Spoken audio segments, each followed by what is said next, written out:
There are 25 great words that were taught to me by Steve Bruchet about 9 years ago. And they're the theme of which I want to talk to you about. And they go like this.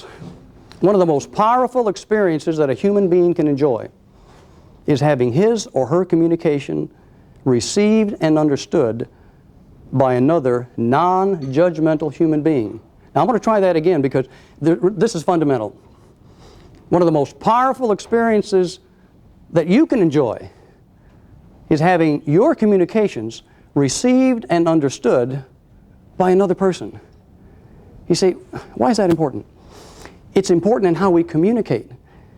Because you see, I have been a communicator, as have many of you. There's some lawyers here, but you don't have to be a lawyer to communicate. I was a lawyer for 33 and a half years. I was a barrister. I was a solicitor. I was a trial lawyer. I was a counselor. I was an attorney at law. I enjoyed the theater and the thrill of being down at the courthouse. There's nothing like it. Got to tell you that. When you're trying a lawsuit, you know what we are? We're an actor, number one, but we're a director, associate producer, executive producer, who writes the script, rules of civil procedure, and we put on a play. And I did that for 33 years. I was involved in thousands of conflicts. I only knew how to resolve them one of two ways. We're going to talk about them, and if we can't resolve it when we talk about them, guess what? We're going to the courthouse and we're going to go try it. That was a system. When mediation came about in 1987, I said, there's a better way. There's a better way to resolve a conflict instead of being confrontational. This is an opportunity to change, I felt, the legal system in society. So I gave up an active trial practice. And for 7.5 years now, I have been an attorney mediator. And Linda Swindling is here, and she's an attorney mediator, and Charlie Clymer is here. I don't know, Charlie, do you mediate? Okay, Charles doesn't mediate, but he may come to my office and I might help him. I've had the pleasure of mediating, I'm over 1,000 cases. Now that means I've had nearly 7,000 or 8,000 people in my office the last 7 years. Consider the fact that there are 85 million lawsuits that are filed annually in this country in state district courts. Forget the federal. Now you say 85 million? 85 million. The number that really shook me was, wait a minute, 85 million lawsuits? How many people are involved in a lawsuit? Anybody want to take a guess? What's the minimum? 4. Got to have a lawyer. 4, okay? So you multiply those 85 million lawsuits by 4, what do you got? A big number, okay? Guess how many lawsuits are filed in Texas? Anybody want to guess in the back row there? How many lawsuits in Texas last year? Shaking her head, she doesn't know. How many? Too many. Too many. That's a great number. That's a good answer. 10 million. 10 million. Every half second there's another lawsuit. So you see, I mean, I look back and I said, wait a minute. We're in the resolution business. We're in the conflict resolution business. So I stepped back after having done all I've done for 40 years, and I says, there's got to be another way. Let's go to conflict avoidance. Why did the fight start in the first place? Why was there an argument? Why was there a difference of opinion? Why can't we get along? What causes us to say, you know, we're out of here, everybody grabs a lawyer, and there's nothing wrong with a lawyer. That's an honorable profession. I loved being a lawyer. I am still a lawyer, and I'll die being a lawyer. But nevertheless, conflict avoidance is what I started to do, because when I mediate, I'm in the balcony looking down. All mediators do that. I mean, perceptually, I'm in the balcony looking down trying to help people out of a conflict. And so I started thinking, why did we have a difference of opinion? And that's what brought me to how to disagree without being disagreeable, the art of gentle persuasion. And I started training judges and lawyers throughout this country. I have trained between 1,500 and 2,000 lawyers and judges from California to New York.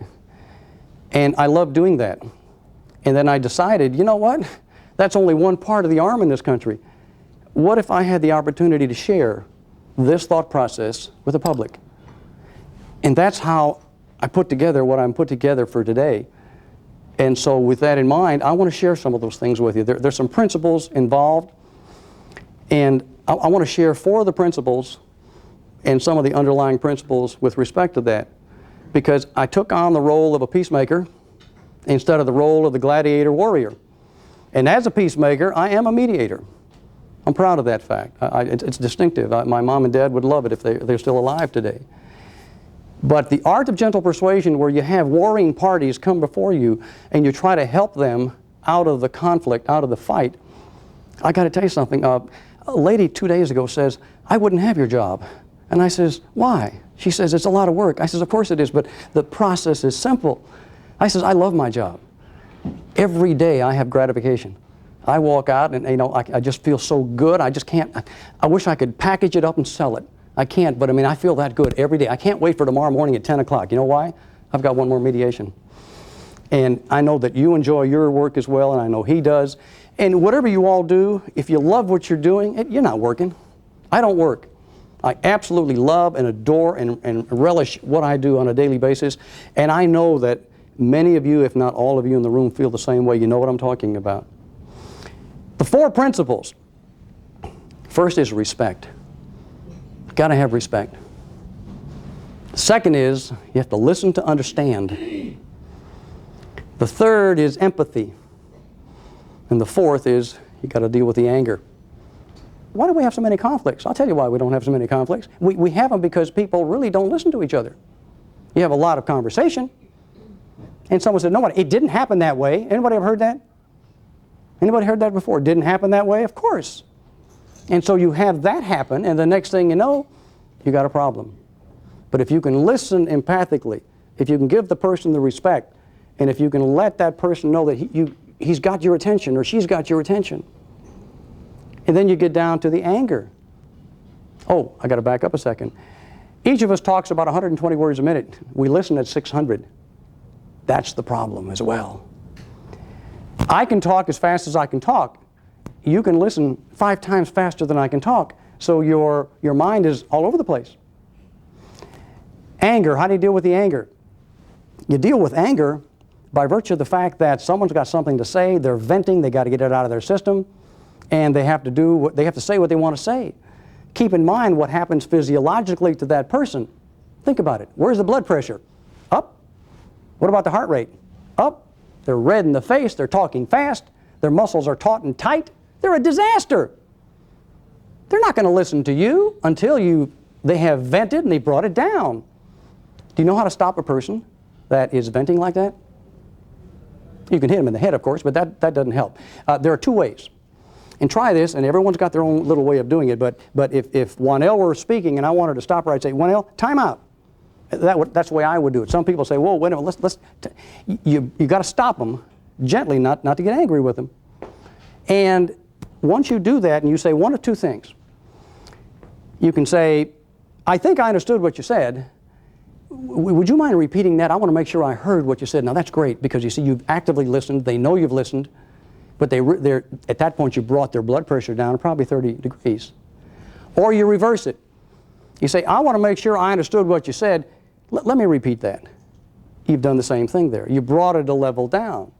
And once you do that, guess what you got? You got a sane person on the other end of the conversation, and you can then finish that communication and get it there.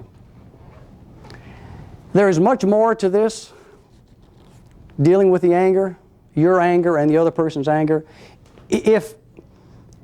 Try this on for size and see if this fits you, and if it fits you, try it. It fits me. I work with this on a daily basis.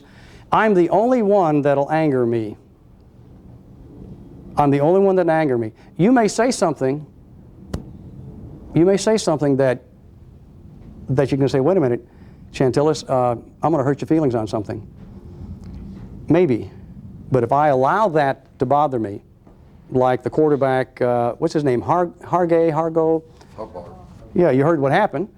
You know, Jim Kelly called him a baby. Big deal. So he goes up to Jim Kelly and goes, "Pop." He breaks his hand here. He gets $147,000 a game. He's a quarterback. He cannot play 4 games. So that little pop cost him nearly $600,000. So you see, he allowed himself to be angered. So he allowed himself to be, which is terrible. But that's what he did.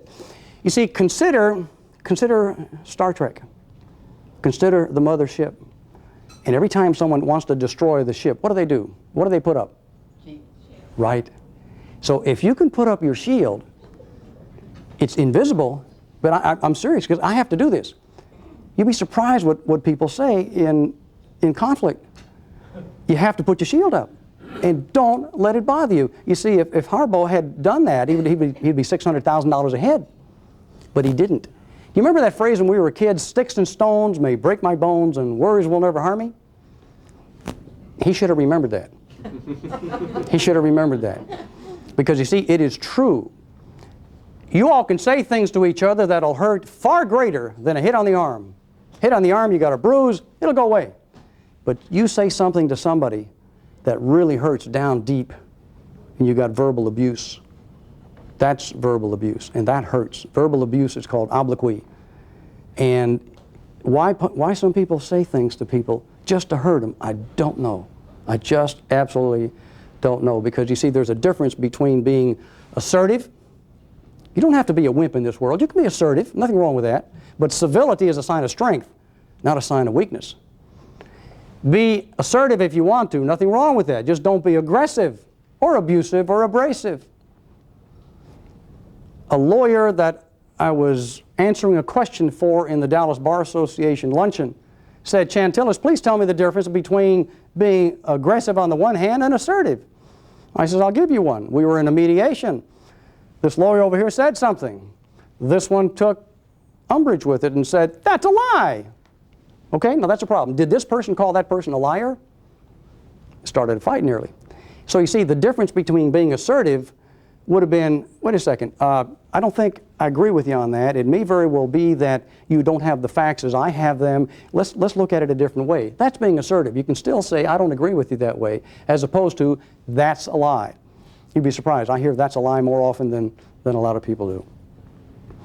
You all have been delightful to be here. I'll stay this afternoon because I think my time's up. And so with that in mind, we'll try to do this again someday. If you'll tell the club you want to hear more of it, then I have more of it. But you've been wonderful listeners. I know that you've listened to everything I've said, and I thank you very much for that. Thank you for coming. We appreciate it, the Congress Foundation. Thank you.